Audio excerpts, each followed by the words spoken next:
And I think that the surfers, not the shapers, pretty much pushed the design.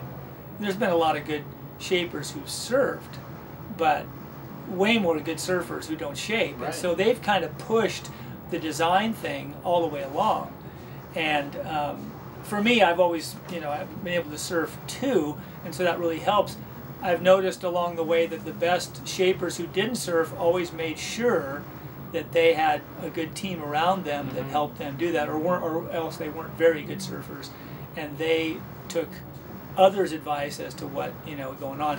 I think sometimes they felt maybe threatened that okay, if I'm going to work with these guys, they're going to learn what I'm doing. They're going to start on their own. There's always that. That kind of a thing, But yeah, just working with surfers has been incredible, and also working, like you said, with return customers. Yeah. And so also what happens is you end up building people quivers.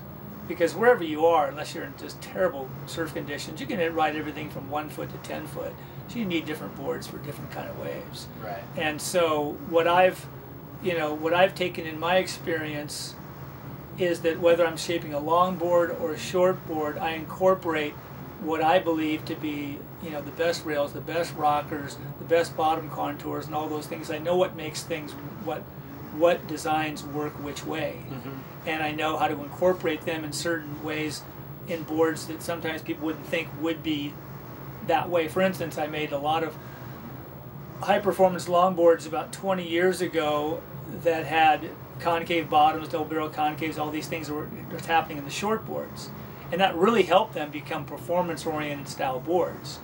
But now I make a lot of logs with round bottoms and stuff like they were back in the 60s. So it all depends what somebody wants. If you want to ride 1 to 2 foot waves, 3 foot waves, and nose ride, I'm going to make you a completely different board than if you want to ride a long board, and up to 5, 6 foot surf. Right. Or the same thing with a short board. If you want a board that catches a million waves, like this little brown thing over here, sure. It's a big, thick plug thing that a 200-pound guy can go out and surf.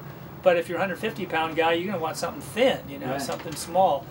And the way that this whole ride anything movement in the last 10 years has developed, I think, is really helpful in that you're able to take a lot of stuff from the past. I do that, but I modernize it.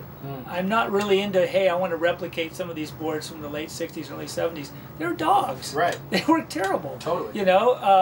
And hot young surfers can go out and ride them better than we rode them back then because their mind is so much more open to different kinds of surfing that we didn't have when we were, back in the 60s and 70s. But, I really kind of refuse to copy a board if I think it's a dog.